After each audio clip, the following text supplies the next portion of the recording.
I medici di famiglia dei sindacati SMI e SNAMI confermano lo sciopero informatico previsto per l'intera giornata di domani e poi fino alla fine di marzo per tutti i giorni dal lunedì al mercoledì. Questo è Sveglia Veneto, il primo podcast dedicato all'informazione vista da Nord-Est. Io sono Jack Calcetto e oggi è martedì 15 febbraio 2022. La prima notizia del giorno riguarda lo sciopero, la protesta dei medici di base che sono in rivolta contro la regione del Veneto, l'amministrazione regionale. Da domani lo stop, niente più ricette e prescrizioni online. Tutti i documenti quindi dovranno essere ritirati dai pazienti direttamente negli ambulatori medici, dei medici di base appunto che aderiscono ai sindacati SMI e SNAMI e quindi allo sciopero convocato per domani. Circa 1.000.000 i medici aderenti a queste sigle sui 2.900 medici di famiglia che lavorano in Veneto. I disagi maggiori li sconteranno i CUP delle ULS, perché gli operatori, non disponendo dei fascicoli sanitari online, dovranno a loro volta eseguire tutte le operazioni a mano, allungando quindi i tempi. La protesta andrà avanti fino alla fine di marzo e dopo, dicono i sindacati dei medici di base, se la regione continuerà ad essere sorda alle loro istanze, sono pronti a incrociare le braccia davvero, e quindi con uno sciopero totale alla fine di marzo. La protesta è soprattutto contro la burocrazia, il lavoro amministrativo che è stato scaricato sui medici di base, appunto. Si dicono stanchi di trascorrere le loro giornate compilando documenti e facendo lavoro di segreteria, vogliono tornare a fare i medici. Non è solo la burocratizzazione del mestiere il problema, ma anche il fatto che i medici di base sono costretti a fare di continuo da tappabuchi per un sistema che si regge unicamente sull'abnegazione e sul senso di responsabilità dei singoli dottori. C'è il problema grave della carenza di ambulatori associati e soprattutto la difficoltà di garantire un servizio che conta su un numero di professionisti di anno in anno più risicato. L'articolo di Laura Berlinghieri sulle pagine dei quotidiani del gruppo GEDI di oggi, e il portavoce delle opposizioni in Consiglio regionale Arturo Lorenzoni chiede una sanatoria per gli stranieri nei corsi per gli operatori sociosanitari. Avevamo visto ieri che molti di questi aspiranti OS stranieri sono stati respinti dai corsi di formazione perché privi del certificato che attesta il titolo di studio conseguito all'estero, e quindi dopo aver superato la selezione e aver addirittura pagato la prima rata di iscrizione, questi giovani sono stati rischiano di fatto di essere esclusi dai corsi per gli OS. Tra l'altro ce n'è un bisogno davvero notevole in Veneto, 2.000 gli operatori sociosanitari che mancano almeno nelle strutture sanitarie e nelle case di riposo del Veneto, circa la metà quelli che attualmente hanno avuto accesso agli ultimi corsi aperti dalla regione. Lorenzoni chiede quindi una sanatoria che permetta ai candidati idonei di prendere parte ai corsi, magari producendo un'autocertificazione per quanto riguarda il titolo di studio. Ricordo che è richiesta la terza media per la partecipazione a questi corsi per gli operatori sociosanitari, e quindi insomma Lorenzoni chiede un impegno in questo senso da parte della regione. Parliamo di lavoro. Sono stati pubblicati i dati del report mensile di Veneto Lavoro. Esplodono le dimissioni volontarie. Si tratta dell'effetto del Covid sul mondo del lavoro, più 45% di dimissioni volontarie rispetto a gennaio dell'anno scorso, che diventano quindi responsabili di poco meno di un terzo, il 29%, di tutte le dimissioni registrate appunto nello scorso mese. Un fenomeno che molto ha a che fare con un cambio di prospettiva che i lavoratori hanno affrontato con l'avvento del Covid, in particolare i più giovani, che mostrano una mobilità maggiore. verso forme di conciliazione migliori tra tempo libero e lavoro, ma anche verso nuove prospettive e posizioni più remunerative. Aumentano, seppur di poco, i contratti a tempo indeterminato, saldo positivo di 6.200 assunzioni, pari al più 3%. La stima per il PIL del 2021 è fissata da Veneto Lavoro al più 6,9%, il PIL regionale appunto del 2021, di poco superiore al dato medio nazionale che segna invece il 6,5%. Questi erano i dati del report mensile di Veneto Lavoro. Voltiamo pagina. La TAV in Veneto sarà pronta forse per il 2030, nel 2026 la linea arriverà fino a Vicenza, questo è il cronoprogramma previsto, ma i costi schizzano alle stelle.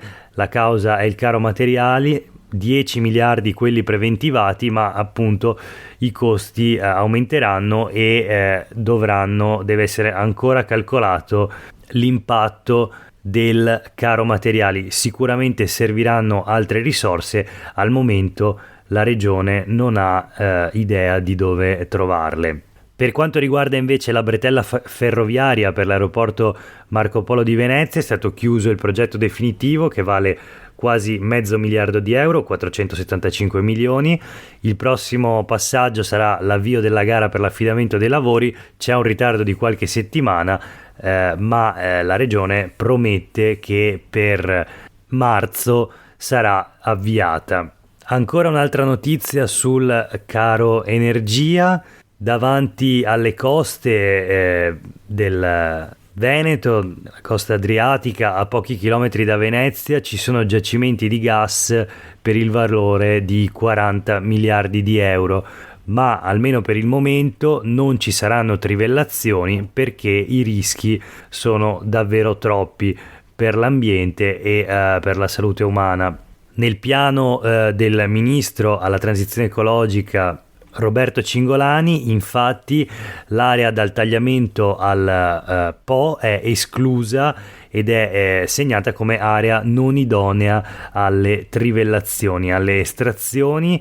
Tra l'altro segnala Legambiente del Veneto con il suo presidente regionale che il gas nell'Alto Adriatico rappresenta un non nulla rispetto al nostro fabbisogno e quindi bisogna puntare maggiormente sulle fonti rinnovabili. Si allungano nel frattempo gli strascichi della giornata del ricordo con due episodi piuttosto spiacevoli, uno a Vicenza e l'altro a Miane in provincia di Treviso. A Vicenza l'amministrazione di destra nega una sala comunale a un convegno dedicato alle vicende del confine orientale, convegno nel quale era presente la storica Alessandra Kersevan.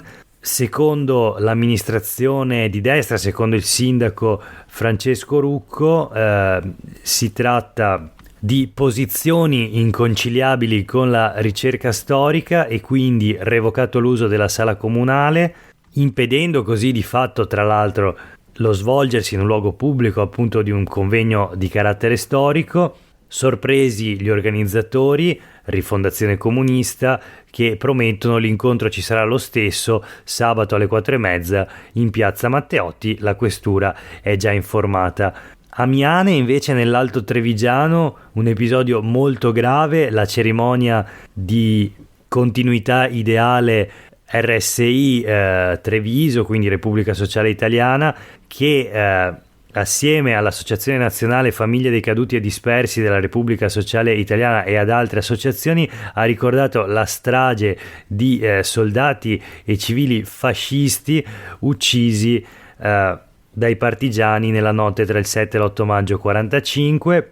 Una cerimonia nella quale hanno sfilato i labari con le insegne della Repubblica Sociale Italiana e c'è polemica. C'è più che altro una lettera dell'Associazione Nazionale dei Partigiani al prefetto che segnala l'accaduto e denuncia di fatto un reato. Si tratta di apologia del fascismo, episodio molto grave perché oltre alle associazioni nostalgiche del regime erano presenti in piazza anche delle penne nere, quindi degli alpini, e la richiesta dell'ANPI, dell'Associazione Nazionale dei Partigiani, è quella che l'ANA, quindi l'Associazione Nazionale degli Alpini, sanzioni le penne nere che erano presenti in piazza con le bandiere dell'associazione. Un episodio davvero grave, anche perché è il secondo anno che si ripropone questo tipo di manifestazione a Miane, nell'Alto Trevigiano. La politica adesso, il centrodestra ha spaccato verso le elezioni amministrative.